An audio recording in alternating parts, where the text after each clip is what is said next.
As Old as Time, Part 2. Escape. The castle shook. There was a mighty clap, like the largest crack of lightning in the history of the world struck the tower.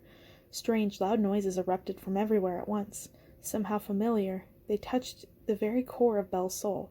Something between a cracking and a crackling, but much, much bigger. Ice. It sounded like ice breaking across a pond and brought with it the accompanying dread, as when a foot steps down and lines shoot out from under it. The white distance and death is in the frigid air. Somehow Belle wouldn't have been surprised if the whole palace began crumbling around her. But that wasn't what was happening. "My one chance!" the beast cried. "My one chance at ending the curse! It's gone! You've ruined it!"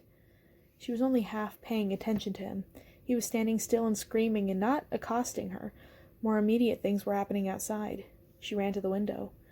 Strange, bone-white things were coming out of the ground just beyond the perimeter of the castle walls, too angular and thick to be vines, too solid to be ice. At first, Belle thought there was something like antlers or bones being forced out of the dirt by whatever forces are now at work, but they kept coming up, unending and sickly. They twisted and turned as they shot forth, whipping around and sticking to whatever solid object they touched. Once they came in contact with the wall, they slowed. But when they grew like frost on the window, crisscrossing each other and spreading unnaturally, spiderwebs. Somehow Belle knew without even wondering. Not the ones that hung in neat circles and octagons and whatever other gons and bushes and on flowers with a pretty little spider sitting in the middle. The other ones. The messy ones that cover the grass and ground like snow on dewy mornings. All random peaks and valleys and impossible to see where the spider hid. Three-dimensional. Complicated. Her mother had liked roses and natural things. Belle remembered this vaguely. Her mother, the enchantress.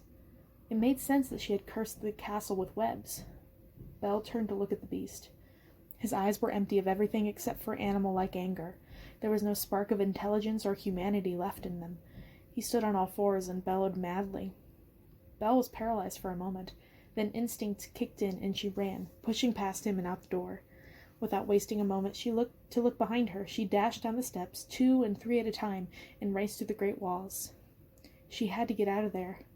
"Ma chérie, where did you go? What is happening?" Lumiere plonked awkwardly out of the shadows after her. "What have you done?" shrieked Cogsworth. "I'm sorry," Belle sobbed. She didn't know why she was sorry. Maybe it was because she was leaving the cute little things back with that monster, to be sealed up with him, to face his wrath once she was gone. Here she was on her first and only adventure, and somehow she had ruined everything immediately. She flung open the front door and ran through the courtyard, past the fountain, to the gates. A single strand of webbing as thick as her wrist had grown over them, holding them mostly closed. She reluctantly reached out to touch it. Sticky, just a little, and cold. Belle swallowed her revulsion and tried to pull it aside, but it didn't give it all in the way she imagined a giant piece of spider silk should have. It was hard and unyielding. She pulled her hands away and scrambled underneath it instead, forcing her body through the small crack, pushing the metal bars apart with her legs. Her clothes brushed against the gluey surface of the webbing, and it glued to her like it was alive. Belle kicked and screamed and forced herself out, entirely giving in to panic. Her dress tore with a sound that seemed to rip the world. By the time she got up and brushed herself off, the webs were already recovering the gap, thicker behind her, almost as if they sensed the breach and strove to fix it. Belle shuddered. Philippe, bless his horse heart, was still there, and more than ready to run himself, ears cocked and eyes rolling at the strangeness of what was happening. Belle grabbed his reins and leapt onto his back. He didn't need to be told twice. In a turn and gallop, they would have made his war-horse ancestors proud. Philippe dashed into the woods. His long legs pushed hard against the ground, hooves smashing into dust everything that would wound up beneath them. They were going to make it, and she was going to ride triumphantly through the snow back home. Then he stopped, rearing up. Belle was almost flung from his back, and that's when she saw them. Wolves. They were, of course, still wolves left around the village where she lived. Once in a great while, driven by hunger, they would come down out of the hills and mountains and forests to grab a sheep if a shepherd wasn't watching properly. But unless it was sick or desperate, none would appear in broad daylight to a human on a horse. A human whom it knew probably carried a gun. Wolves were bad guys only in fairy tales and legends to scare young children at night. These, however, didn't look like the gray wolves she and her father had once seen trotting in the distance. They were huge and white, with red eyes that seemed to glow. Seemed? She had just fled an enchanted castle with a talking furniture and a beast prince ruling them all, whom her mother had cursed.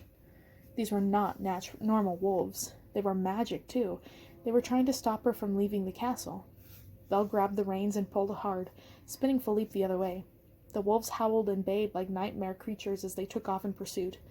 Belle could barely hold on, much less direct Philippe. She let him go wherever he needed for escape, and didn't try to stop him running over a snowy pond like it was nothing more than a field. The ice broke beneath them, with thundering waves of noise that rippled out on the banks on the far side, echoing what was occurring back at the castle. Unheeding the danger, the wolves followed. One of Philippe's hooves struck a weak spot.